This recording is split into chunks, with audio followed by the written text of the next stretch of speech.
So we're the kind of partners, most of the partners across the project of the Spirit of 45, both the film, which Film 4 and the BFI funded, and the digital project that we commissioned and developed in parallel with that. I'm going to let Kirsty kind of start off, and then we're going through each section kind of on how it worked with each partner. If the clicker works. Hi, can you load the... There we go. Oh, yeah, Okay. there we are. So, hi, my name's Kirsty Hunter. I'm the Managing Director of the Project Factory. We were one of the production partners on this, and I was the digital executive. What we thought we'd do, for those of you who haven't seen the film, hopefully you'll be seeing it this week at the screening, is show you a brief trailer.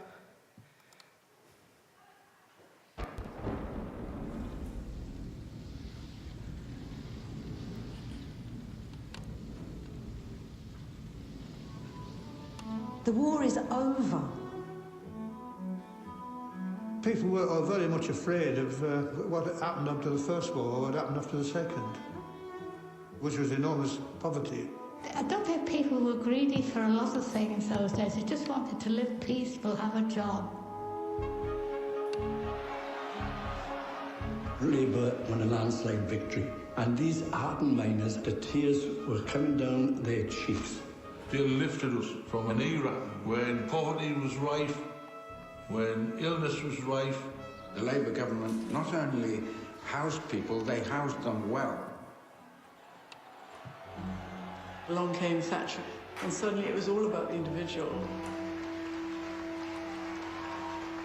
The idea of socialism is weak in this country, and the idea of capitalism is very strong. Who tells them to beat me, a working man, with a stick? Actually, we should go back to working together for the greater good. One day, I think, the dream will become a reality, and we will be able to take real control of our own lives. The older generation has got an absolute duty to come forward and join with young people and start talking about what was the vision in 1945.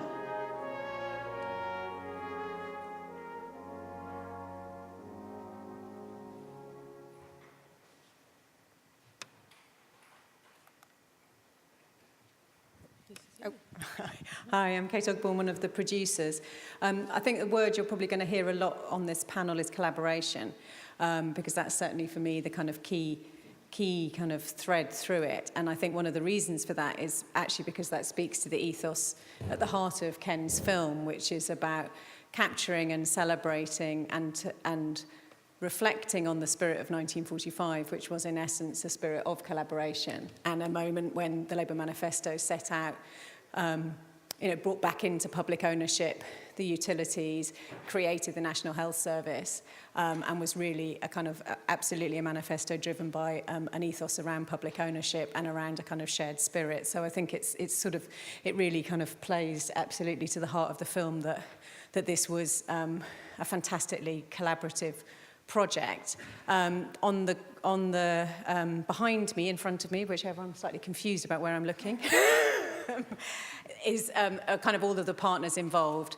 It was a co-production between Fly Film and 16 Films, which is Ken Loach's company, and our financing partners were BFI and Film 4, and on the digital project, as Anna said, Film 4.0, and again the BFI, and we worked with Project Factory and Syndicate on the creation of the digital project, which was a fantastic experience, and our distribution partner was Dogwoof, and it was one of those kind of rare and blissful projects, which was just a really genuinely productive, fantastically cooperative, happy collaboration where everybody left their egos outside of the room. And I think that might be the first time that's ever happened, and I hope it's not the last. So just to tell you a little bit about the genesis of the project.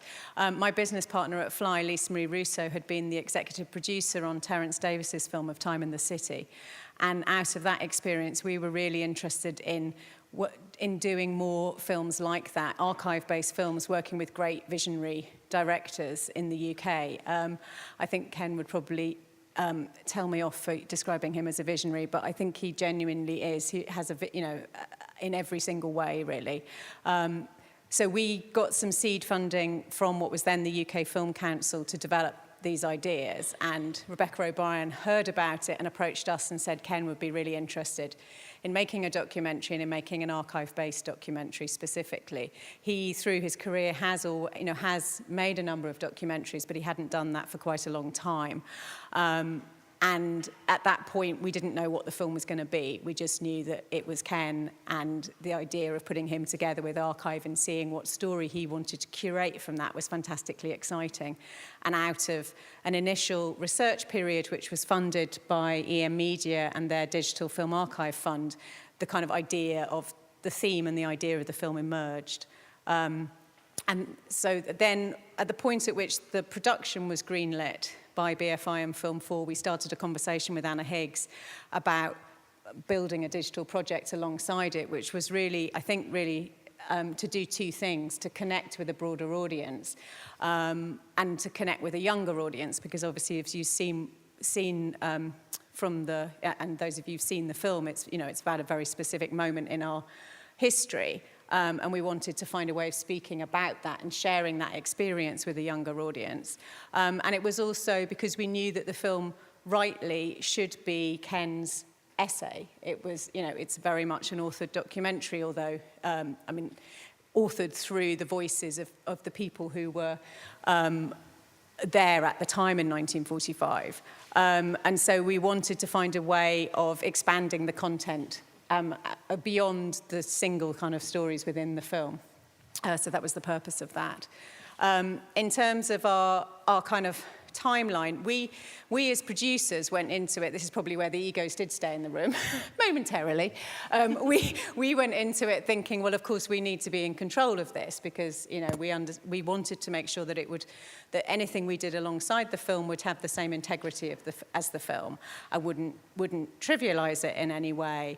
And so we kind of thought, well, we were the best kind of guardians of that integrity, and that we should therefore be in control of it.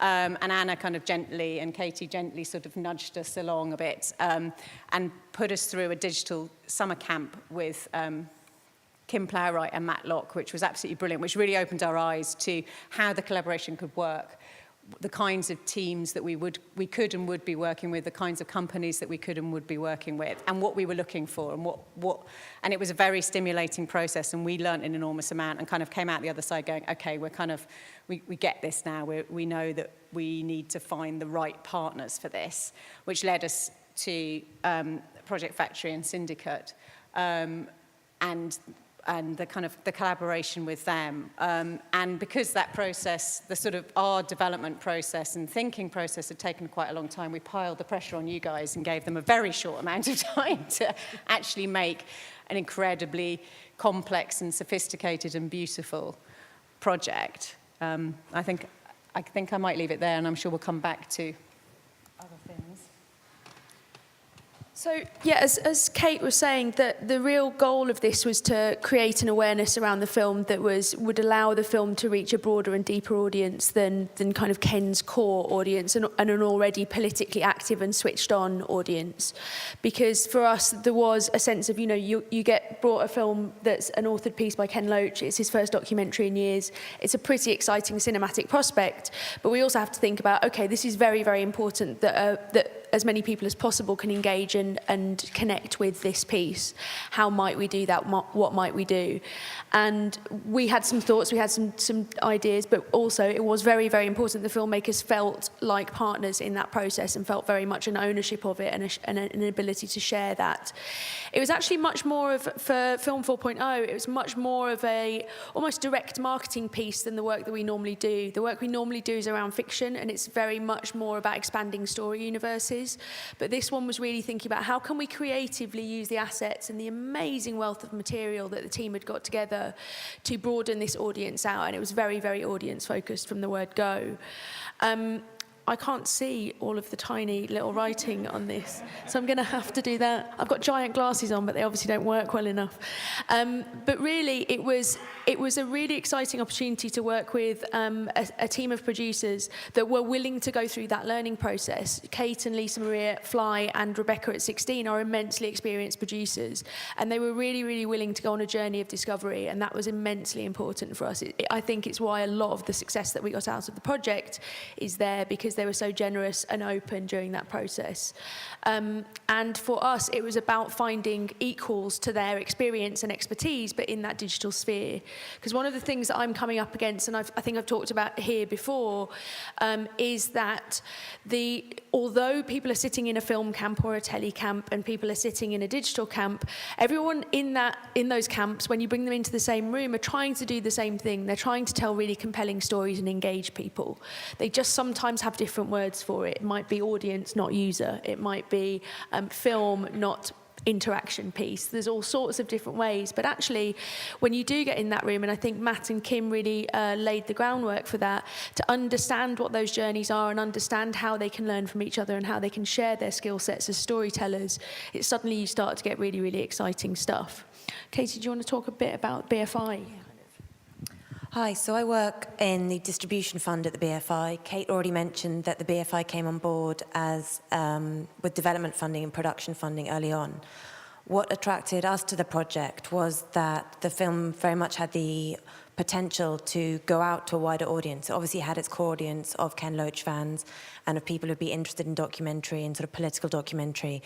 But we all identified that there was the potential to open this conversation out to a wider audience, to people who might be interested in current affairs, to the conversation that was going on in current day, really. And we have a pot of funding that was just new. It opened up in January, which was for new models and to look at different marketing initiatives, new creative ways of widening audiences and broadening audience engagement.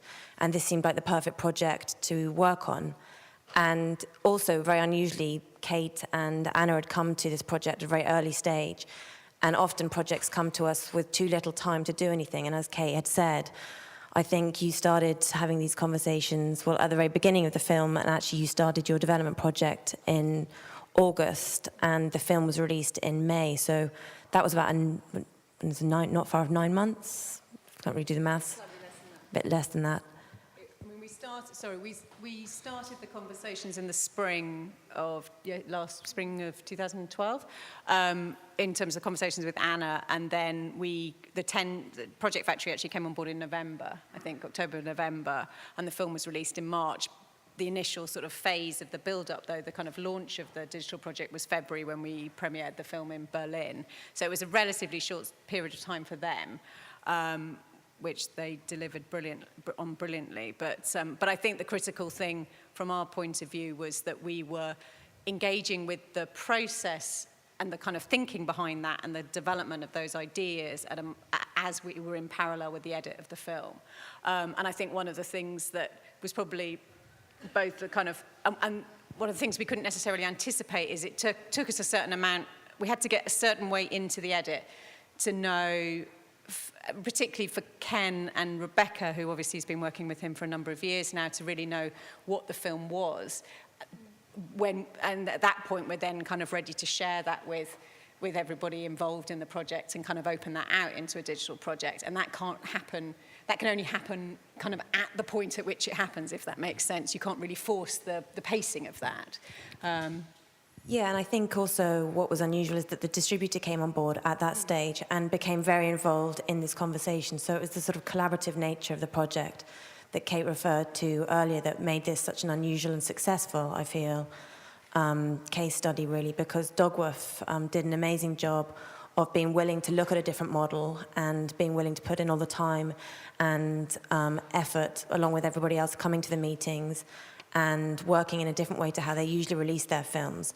So one of the project goals, was obviously to drive people to the cinema to see a film that they might not have usually done. That remit is usually entirely the work of the distributor, and they were very open to working in a different way as to how we could do that. And that's where, so we work with Dogworth, we sort of slightly represented their interest in this and also augmented their funding. That's where our funding came through. Do you want to talk a bit more about the process? No, I think we can show the sort of work that we came up with. We can move on to that section. The work was really featured around kind of focusing on how can we attract audience, how can we build awareness across different platforms, and then what is the work and what is the additional stuff that the film had provided that could be a part of that journey. So, can I say, from the start, this was a very much a co-production between ourselves. So the Project Factory focused on content development, the video and the social piece. The design and the build, the beautiful design was done by Syndicate Communications, who are a great agency based in Oxfordshire, who we work a lot with. And Dogwolf, we also worked a lot with in terms of the social and the live events and the DVD release. So the main features of the project, I thought I'd run you through them. There was obviously the website, which is, if you haven't seen it, it's thespirit45.com. It was obviously at the cinema. We had some events, screenings, panels, live tweeting. The DVD, there was an education piece where there's sort of educational assets around the film. Big social presence, Facebook, Twitter, Pinterest. It will be on Film 4 later this month, twice, I believe. 26th and 30th of June. During the Ken Loach season. And we also did a number of kind of print assets that we handed out at screenings. By far the most popular part of the project, and perhaps the most interactive part of the project, was My 45. And this kind of formed the centerpiece of our pitch at the tendering process, which was the idea that you took all of the details about yourself now, so your name, how old you are, how many rooms there are in your house, what profession you do, what university you went to. And then we brought in a data consultant who worked with the 1931, 1951 censuses, the Office for National Statistics data, and we basically told you who you would have been in 1945. So you fill out this sort of HTML5 questionnaire, some call it a game, and you end up with your report card from 1945. So really simple idea, but there's actually 31 different data sources behind this. And as much as possible, we verified every fact in there. So for instance, if your name is Anna, and you are the... I was Lillian. And you are, Anna's the 12th most popular name now. What was the 12th most popular name in 1934? Lillian. If you are female and you went to university, you probably didn't in 1945. Lillian didn't? No, Lillian didn't go to university. She was a housewife. And if you're a male, you probably would have been a minor. Most of our men who took this ended up being minors. And so we thought that this would have been sort of a curiosity, but in fact we've had over 10,000 people do My 45 and share it. We've had people like Eddie Izzard tweeting about it, saying, you know, you've got to do this. At the Channel 4 screening we had in the cinema, we created a couple of touch pads, is that what we call it? Bump pads? Bounce pads. Bounce pads. And people were doing them at the screening and then sharing it out. So if you haven't done your My 45, go and check it out. You should do it. It's a really interesting kind of part. And for us, it was about the emotional narrative of the film. It was about connecting you with the story that the film is presenting, but really having a deep resonance. There were some bits that were quite playful, the photography that was quite retro and would tell you some quite fun things, but it also told you how many years you had left to live. I have 31 years left to live. If I was in 1945, it told me that I would probably have 3 children and one of them would have died. There was some stuff that was very hard-hitting as well. And that seemed to really create, I think, a resonance for the audience, which then ensured its shareability, which was really useful. So the other thing that we did was we took the vast amount of information around the film and created these timelines with some of the key verticals, so health, welfare, infrastructure. And inside them, we put 66 extra video interviews with the contributors inside there and new contributors that 16 and Fly had filmed with. And there were sort of shareable facts in there. So things like we worked out that the risk factor of being a minor in the 30s is the same risk factor today as going skydiving every single day. So those sorts of shareable facts we used on The social. chicken stat was my favourite. That if food prices had risen at the same rate as house prices, a chicken would cost £47.51 right now. It's quite interesting. So, in Waitrose. But it was that thing that there was really, really hard-hitting stuff, but some playful stuff and some things that really stuck out. And each one of those stats was shareable and pinnable, and you could place it on your own social networks. So I'm just going to whiz through the rest because I think we've got limited time. So there's obviously a big social piece. We've got a big social team who work across things like Downton Abbey. We deployed them on this, so it was lots of fun working with some different content matter. If Ken Loach was on Question Time, we'd live tweet about it. He trended for 3 hours. That night, I think. It's very tweetable. We also live tweeted the screenings. So when we did the 30 cinema hookup at the from the Ritzy in Brixton, we live tweeted questions in from the other locations into the panel. So we got huge engagement on Twitter and Facebook. And then we also had a load of extra videos that we pumped out with the contributors. So it's all online. Go and check it out. We will be doing a slight relaunch for the Film 4 transmission, so there'll be some more new material up there shortly. But it's been a pleasure to work on this project, and I'll let these guys wrap up in terms of what it's achieved. Yeah, I mean, for us, it was a really exciting one to show what we could do if we really thought about connecting with our audience from the word go, and how you can support an independent feature documentary that's fairly political and really have it hit there and get a longer life. We're really keen that we get another bounce around the TX and that people start really, really pushing that and playing with it, because actually we're learning stuff about how people interact, and we're building that into all of our new projects. We also have, there's a sort of mini Spirit of 45 day on Friday. So Rebecca O'Brien, one of the other producers of the film, and Kirsty will be talking more about the project, and there'll be a space to ask questions and stuff then as well. Well, just for us, it was a huge success theatrically, and relatively it's made 230,000 at the box office, and has played very well nationally for a documentary, so we're really pleased with it. And I think from our point of view, we learned a phenomenal amount about the process of the digital project, and have a much better understanding of the kind of teams involved and how we can kind of put that together. And that's really, and so now, you know, we're already, both Fly Films and 16 Films are already talking with Kirsty and the Project Factory about projects that we have in development. So we know we're kind of bringing that thinking in much, much earlier, which is really valuable to us. And I think that for us, the kind of key thing that we wanted the kind of digital project to do, which it kind of did in bucket loads, was to broaden the conversation really around the film, and to create something that was both, you know, as I said, had the integrity of the film, but was also kind of fun, and it did that brilliant thing of managing to be both fun and really moving and really informative. And that was really important to us. And I think that we kind of always had a hunch that when the film was released, it would be timely. We had a kind of feeling that it probably would. Which was a depressing feeling, really, because obviously we don't want to be losing our National Health Service, et cetera, but what we realised that the digital project had done for us was that it meant that the film was part of a bigger conversation that was happening kind of across the country, and that was really important and really, you know, was very exciting to see. And just very finally from myself and Katie, in terms of financiers, what we're really excited about is there's now 2 production companies that are building this into all of their practice, working across fiction and documentary, and are coming back and pitching us stuff with partnerships they've formed, and doesn't need any of that early stage capacity building that we've first done. So it's all about building those kind of toolkits and that practice across the board.